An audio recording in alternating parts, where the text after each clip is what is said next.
नमस्कार. श्री स्वामी समर्थ. आपल्या शांतिवन वृद्धाश्रमामध्ये आनंदवन नावाचा ग्रुप म्हणजेच बाणेर येथील जे सिनियर सिटिझन्स आहे त्यांनी साधारणतः एक 8 दिवसापूर्वी इन्व्हाइट केलं होतं की ज्या अशा संस्था आहे बेघर बांधवांना सांभाळतात की तिथे आम्हाला काही मदत करायची आहे. आणि तसं म्हणायला गेलं तर आपली पहिलीच संस्था नव्हती. त्यांनी याच्या आधीसुद्धा प्रत्येक महिन्याला त्यांचा एक ग्रुप जो आहे की गोशाळा असू दे किंवा एखादा अनाथ आश्रम असू दे आणि वृद्धाश्रम अशा ठिकाणी नेहमीच पुढे येऊन सगळेजण मदत करतात.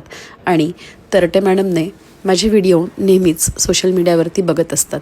त्यामुळे तरटे मॅडम ह्या पोलीस रिटायरमेंट नंतर एक आपला छंद जोपासावा किंवा फिट राहावं शेवटपर्यंत अशा ह्या तरटे मॅडम आहेत.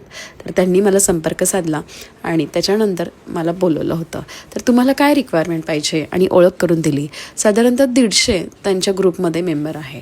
आणि खरोखर ही एकाग्रता आणि ह्या एजमध्ये एवढा ॲक्टिव्हपणा बघून मी तेव्हाच खूप छान वाटलं त्यांना बघून सगळ्या ग्रुपला.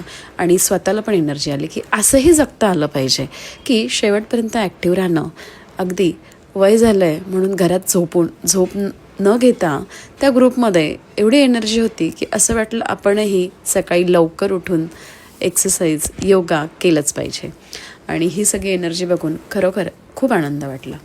आणि हे सगळे 150 मेंबर होते. रविवार असूनसुद्धा सगळेजण तिथे आले होते. मला टायमिंग दिला होता तरटे मॅडमने 9:30चा, पण मी 9:30च्या आधीच पोहोचले.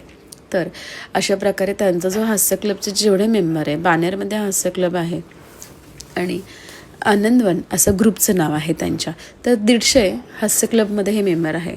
तर तिथले जे रिटायरमेंट आहेत कदम सर म्हणजेच DSP होते आणि आता पोलीस रिटायरमेंटनंतर खूप चांगलं काम करत आहेत की स्वतःच्या उन्नतीसोबत स्वतःच्या फिटनेससोबतसुद्धा की अशा संस्थांनासुद्धा काही मदत करता येईल ह्याच्यासाठी सगळेजण प्रयत्न करत आहेत. तर आपल्या शांतिवनमध्ये काही जुने कपडे, बेडशीट्स, ब्लँकेट, गाद्या आणि त्याचसोबत तेलाचा डब्बा, गहू, तांदूळ, साखर ह्यासुद्धा गोष्टी दिल्या की जेणेकरून आपला 1 महिना आपले जे बेघर बांधव सांभाळतो तिथे आपल्याला पुरेसा होईल.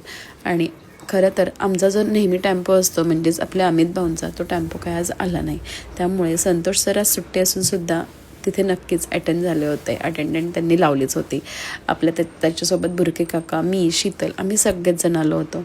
आणि त्याचप्रमाणे पोर्टर बुक करून दिलं सरांनी. आणि जेवढं सामान होतं सगळ्यांनी एकोप्याने गाडीमध्ये भरलं आणि आम्हीसुद्धा मदत केली. संतोष तर करतच होते कारण आज सोबत नेहमीच पाठीशी उभे असतात. आणि त्याचप्रमाणे एवढे सिनियर सिटिझन्स, एवढी एकाग्रता, त्यांचं इतकं छानसं बॉन्डिंग बघून खूप छान वाटलं की फक्त कदम सर आणि तरटे मॅडम हेच मेन तिथे ग्रुप चालवतात. पण इतकं छान त्यांचं रूल रेग्युलेशन्स बघून छान वाटलं की एवढी एकाग्रता, एवढा एकोपा. आणि त्याच्यानंतर त्यांनी काही ऑनलाईनसुद्धा काही आपल्याला फंडिंग संस्थेला दिलं.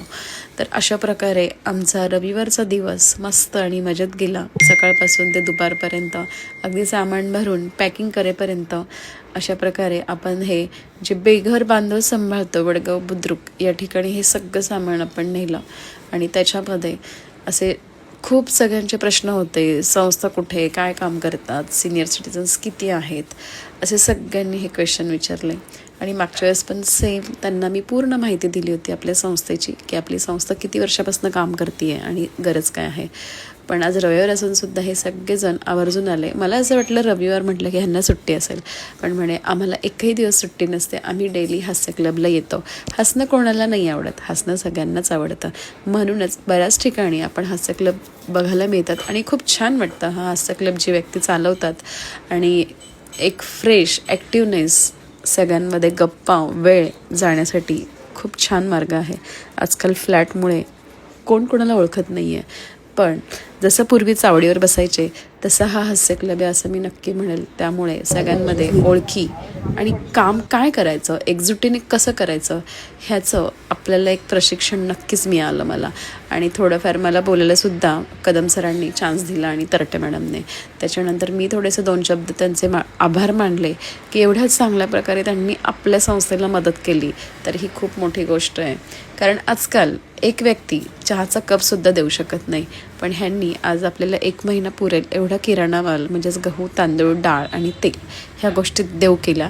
आणि मनोरुग्णांसाठी मी त्यांना बोलले होते मी जुने कपडे पण ॲक्सेप्ट करते, कारण तुम्ही बघताय मनोरुग्ण म्हटलं की खराब करणं, फेकून देणं, फाडणं, तोडणं ह्या सगळ्या अडचणींना तोंड द्यावं लागतं. त्यामुळे जुने कपडे जरी असले तरी आपण त्याचा रियूज नक्कीच करू. आणि त्यानंतर सगळं पॅकिंग केल्यानंतर त्यांनी छान अशी आम्हाला कॉफी पाजली. आणि तरटे मॅडम तर इतक्या ॲक्टिव्ह पर्सन आहे की त्यांच्याकडे बघून वाटत नाही की ही ओल्ड एज लेडी आहे. मला तर नेहमी असं वाटतं ही माझी मैत्रिणी आणि यंगेस्ट आहे. एवढा ॲक्टिवनेस आहे ना त्यांच्यामध्ये. तर अगदी सकाळी झोपेतनं उठवण्यापासनं फोनवर फोन की एवढं फॉलोअप कशाला आणि कोणासाठी घेत आहे. तरी पण तरटे मॅडमने सुद्धा मला फोन करून आवर्जून तिथे इन्व्हाइट केलं, बोलवलं, ग्रुपमध्ये सामील करून घेतलं आणि प्रत्येक व्यक्तीला विनंती केली की ह्यांच्या आश्रमात नक्कीच सगळेजण मदत करा. त्याच्यामुळे आज त्यांच्यासोबत जे राहणाऱ्या व्यक्ती आहेत सगळ्यांसोबत ओळखी वाढल्या आणि मदत करण्याची इच्छासुद्धा, भावना तयार झाल्या. करवंडीकर बाबांना तर तुम्ही ओळखता, प्रत्येक वेळेस माझ्यासोबत, आमच्यासोबत म्हणजे संतोष सर वगैरे कोणी का असे ना आमच्यासोबत फिरत असतात. म्हटलं चला असंच रूममध्ये राहण्यापेक्षा छान त्यांची एक ट्रिप होईल. आणि सगळ्यांचा बाय बाय करत निरोप घेत आम्ही तिथून निघालो. आज रविवार असून सुद्धा सर आले होते, कारण सरांची असते सुट्टी. रिक्वेस्ट केल्यानंतर सरसुद्धा आले, कारण एवढं सगळं सामान घेणं टाकणं असं छान वाटलं. तुम्हाला हा व्हिडिओ कसा वाटला, आवडला असेल तर लाईक करा, शेअर करा आणि कमेंट्स देखील करा. आणि नक्कीच आपल्या शांतीबन वृद्धाश्रम आणि बेवारस बेघर या ठिकाणी भेट द्यायला नक्की या. कधी येतं मग मला नक्की कमेंट्स करून